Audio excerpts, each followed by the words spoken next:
allons parler de qui a le droit d'ouvrir une église. En attendant, bien le bonjour, cher homme de Dieu, pasteur et évangéliste. Bonjour. Bonjour. Pour moi, soyez les bienvenus sur ce plateau. Le pasteur Lévi était plus à présenter, mais pour les besoins du public, pasteur Lévi Titembo est berger de l'église. Assemblée chrétienne d'évangélisation, en sigle ACE, succursale de Pointe-Noire. Et l'évangéliste Assemblée chrétienne d'évangélisation, succursale Pointe-Noire. D'accord. Évangéliste dans ce succursale. D'accord. Évangéliste German Silou. German. Merci. Très heureux de vous recevoir. Pasteur, qui a le droit d'ouvrir une église? Qui a le droit d'ouvrir une église? Déjà, pour répondre à cette question, nous prenons le livre de Romains, le chapitre 10, le verset 13 qui dit « Quiconque invoquera le nom du Seigneur sera sauvé. » Mais comment invoqueront-ils celui dont on n'a pas entendu parler? Comment entendront-ils parler s'il n'y a personne qui prêche? Comment y aura-t-il des prédicateurs s'ils ne sont pas envoyés? C'est pourquoi nous disons que celui qui a le droit d'ouvrir une église et de conduire les enfants de Jésus-Christ n'est qu'un envoyé du Seigneur Jésus-Christ lui-même. Le reste, ils n'ont pas ce droit. Allez, comment reconnaître un envoyé du Seigneur Jésus-Christ? Voilà, pour ça, vous savez, c'est comme à la maison, un père qui a des enfants. Nous n'avons jamais vu un papa dire à son enfant, bon, Isaac, va. Mais l'enfant va dire, papa, je vais où? Va au marché. Papa, faire quoi? Et aujourd'hui, nous constatons de ceux qui se disent hommes de Dieu, ils se lèvent aujourd'hui pour dire Jésus m'a envoyé. Ils n'ont ni mission, ils n'ont ni message. Alors on s'étonne, qui t'a envoyé? L'envoyé de Jésus-Christ, nous sommes dans Matthieu le chapitre 10, le verset 5. Là, nous prenons bien l'exemple même de ceux-là qui ont été avec le Christ lui-même. La Bible dit, tels sont les 12 que Jésus envoya après leur avoir donné des recommandations suivantes. N'allez pas vers les païens. N'entrez pas dans les villes des Samaritains. Allez plutôt vers les brebis perdues de la maison d'Israël. Donc la première des choses, pour reconnaître celui que Jésus a envoyé, il faut lui demander vers quel type de peuple Jésus t'a envoyé. Et donc dans Matthieu le chapitre 10, verset 5, nous voyons que Jésus a circonscrit le champ d'action vers où il envoyait les 12 apôtres. Donc le premier critère de reconnaissance d'un envoyé de Jésus-Christ, c'est de nous montrer le peuple vers lequel Jésus l'a envoyé. S'il n'a pas de peuple, ça je le dis, je pèse mes mots, c'est un imposteur. Quoique la théologie qu'il a eu à apprendre, quoique son éloquence, c'est un imposteur. Et je tiens à préciser que le peuple là ne doit pas être le peuple israélite ni les païens. Parce qu'un peuple ne peut pas recevoir deux envoyés pour accomplir une mission. Nous voyons que le peuple d'Israël a déjà reçu Pierre. C'est Pierre qui a été envoyé, mandaté vers le peuple d'Israël. Et les païens, c'est l'apôtre Paul. Et si quelqu'un s'élève aujourd'hui pour dire que Jésus l'a envoyé, qu'il nous dise d'abord vers quel peuple Jésus l'a envoyé. Si vous me le permettez, papa, j'arrête. Allez-y. S'il vous plaît. Alors, regardez un peu dans la ville de Pointe-Noire. Si nous avons 10 églises, chaque pasteur a son église. Il se dit envoyé de Jésus. Jésus les a envoyés où?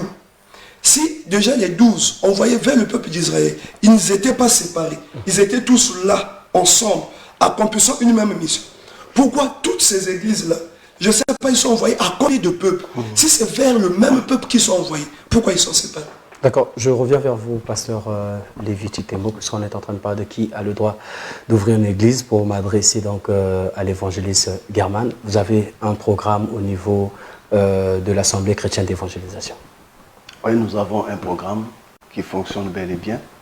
Et ce programme-là, c'est tous les mardis, de 16h à 18h, où nous donnons des enseignements en profondeur sur véritablement la doctrine de Christ. Et il y a mardi, il y a aussi vendredi, de 16h à 18h. Nous avons aussi les cultes matinaux, dont on peut dire les cultes des malades. Et on se pose la question, qui est malade? Celui qui n'a pas Christ. Parce que quand quelqu'un n'a pas Christ, il est voué à toute influence négative. Donc, d'où nous donnons des enseignements pour ceux-là qui veulent bien recevoir Jésus-Christ comme étant Seigneur et Sauveur.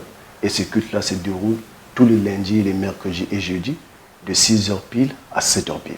Alors, situez-nous où se trouve l'Assemblée chrétienne d'évangélisation? Bon, nous sommes situés dans le quartier La Poudrière, au 34 rue Makoko. S'il faut donner des précisions, quand on arrive sur les rails, dès qu'on traverse les rails, dès qu'on vous descendez là où il y a l'arrêt de Bord-Bord, ligne 3, vous arrivez sur les rails, vous traversez les rails, Dès que vous traversez le rail, à côté, il y a ceux qui moulent le foufou. Et en face, il y a la boutique Apollo Game. Donc juste à l'angle là, vous longez la ruelle. La 5e ruelle, c'est carrément une avenue. Sur l'avenue de l'Antenne, vous tournez à droite et vous prenez la 2e parcelle à gauche. Vous allez voir une église là où il y a des fenêtres en baie vitrées. C'est là que nous communions. Y a-t-il des coordonnées téléphoniques aussi pour ceux qui vont se perdre, de vous appeler pour les plus amples informations, bien orientation, non? Bien sûr, nous avons le 06 462 67 43, le 06 462 67 43. Nous avons aussi le RTL 04 439 23 34 04 439 23 34. Dieu étant omnipotent, omniscient, encore omniprésent, n'importe qui, si vous me le permettez, parle au nom de Dieu sous prétexte que Dieu m'a envoyé. Puisque personne ne peut voir cet appel encore, cet envoi. C'est pas ce qui cause aujourd'hui cet amalgame au niveau de prophètes, de bishops, de diacres, d'évangélistes, sachant que l'heure des apôtres ou bien des prophètes était déjà passée. Pourquoi il y a tout ce mélange-là autour du Christ? C'est ce que nous appelons dans l'ACE la manifestation apostasique. Du fait qu'on ne voit plus Jésus-Christ. Les gens se réfèrent dans Matthieu le chapitre 11, 28, allez faites de toutes les nations mes disciples. Jésus disait à qui? Je vous dis sincèrement, il y a un banditisme qui se passe dans le monde en ce qui concerne les Écritures. Et par rapport à toutes les religions sur la terre, c'est dans le christianisme, je dis bien, où on constate évidemment le banditisme qui se passe. Causé par qui, pasteur? Évidemment, c'est le diable. Parce que la Bible a dit qu'il doit sortir de sa prison. Il doit rentrer dans l'église sous proclamant lui-même Dieu. Si déjà quelqu'un vous dit, venez telle date à telle date, il y a délivrance. Donc il a fixé à telle date, il y aura délivrance. Donc il va délivrer. Donc il a dit à Dieu, mardi, vendredi, délivrance, tu dois venir délivrer. Le pasteur est Dieu. Qui fait la volonté de l'autre? Qui est serviteur de l'autre? On a l'impression aujourd'hui que ces hommes-là ont le monopole du Saint-Esprit et ils donnent même des ordres à Dieu et aux anges.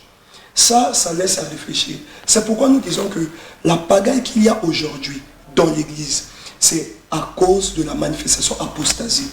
Et puisque le peuple de Dieu manque d'enseignement, voilà pourquoi on est malmené, on est emporté à tout vent de doctrine. Mais nous venons ramener l'ordre, je dis bien dans le christianisme, premièrement, et ensuite nous allons dans d'autres dimensions. Et pour préciser, j'aimerais quand même donner cette information au peuple de Dieu.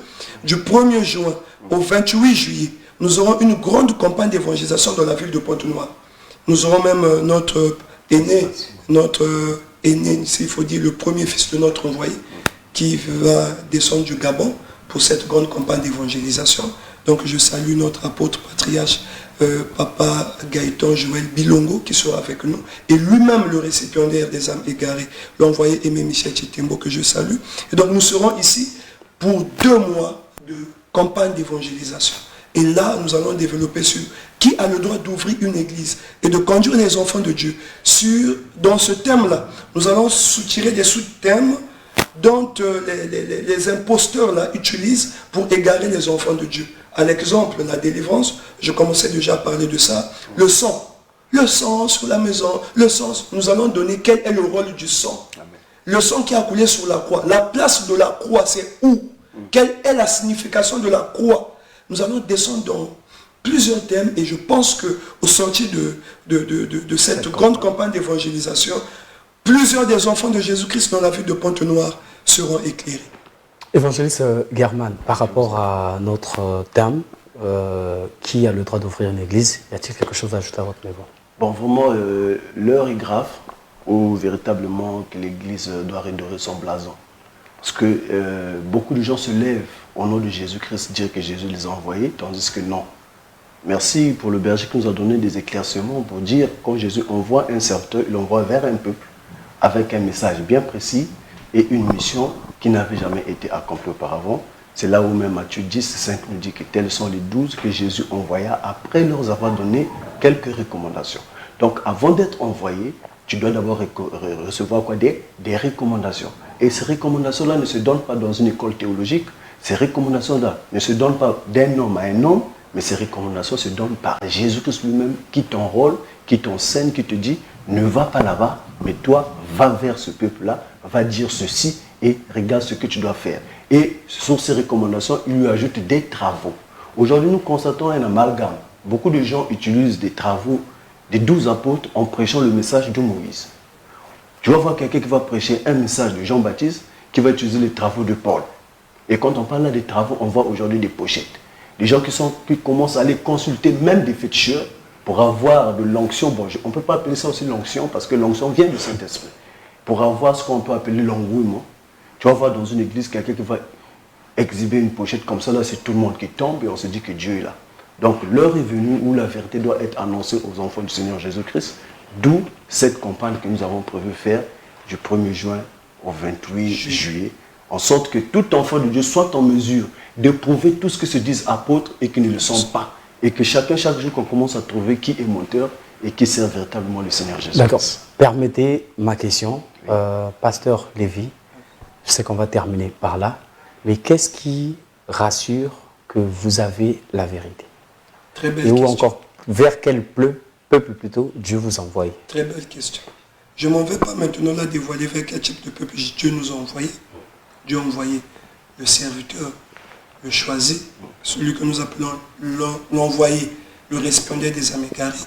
Bien, à cette question, j'ai entendu dire certains frères, comment savoir que lui qui parle là, il a Dieu? Il n'y a pas de songe, il n'y a pas de vision, il n'y a pas de prophétie pour savoir que l'esprit qui est en face vient de Dieu. Pour connaître si une personne vient de Dieu, on plonge dans les Écritures.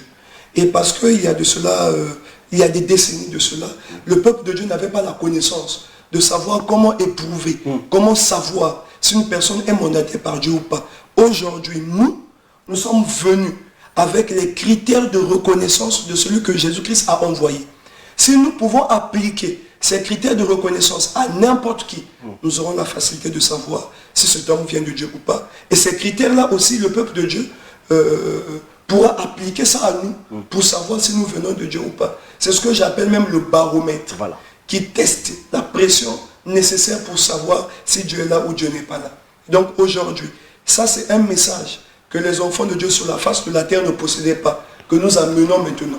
Donc tout enfant de Dieu, où qu'il soit, aura la possibilité de reconnaître que celui-là vient de Jésus-Christ, celui-là ne vient pas de Jésus-Christ. Merci, Pasteur Lévy Chitembo, évangéliste German. Rappelez-nous juste le programme de juin-juillet. Nous avons une grande campagne d'évangélisation dans la ville de Pointe-Noire, du 1er juin au 28 juillet.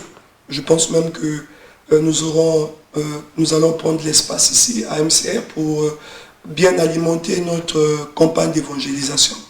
Donc, pour les précisions, nous allons revenir donner au peuple de Dieu le programme exact sur le déroulement de cette grande campagne d'évangélisation qui débutera du 1er juin au 28 juillet dans l'Assemblée chrétienne d'évangélisation. Ça a été un réel plaisir pour nous de vous recevoir. Y a-t-il un dernier mot, évangéliste? En tout cas, nous attirons juste l'attention de tout enfant de Jésus-Christ qui est à la quête de Christ. Nous disons que ce n'est pas un homme qui sauve, mais c'est Jésus-Christ qui sauve au moyen de sa parole qu'il a mis dans son envoyé et que c'est cette parole que tu peux recevoir pour recevoir le Seigneur Jésus-Christ. Merci, mesdames et messieurs, de nous avoir suivis. Merci, Pasteur Lévy et l'évangéliste German, d'avoir été des nôtres. Merci à toute cette grande équipe qui nous a accompagnés ce matin. Je vois derrière les caméras Moïse Bavassa à la réalisation, Franck Bi, la légende, le directeur général, M. Paul Sia, sans oublier les équipes à la post-production, la rédaction, tout le personnel de MCR Télévision. Surtout vous aussi, mesdames et messieurs, qui nous avez prêté de votre temps. Rien ne changera si tu ne changes pas. Fais ce qui est juste pour ne pas regretter demain. On prend congé de vous, mais on vous laisse en compagnie des programmes de MCR Télévision parce que la suite est meilleure.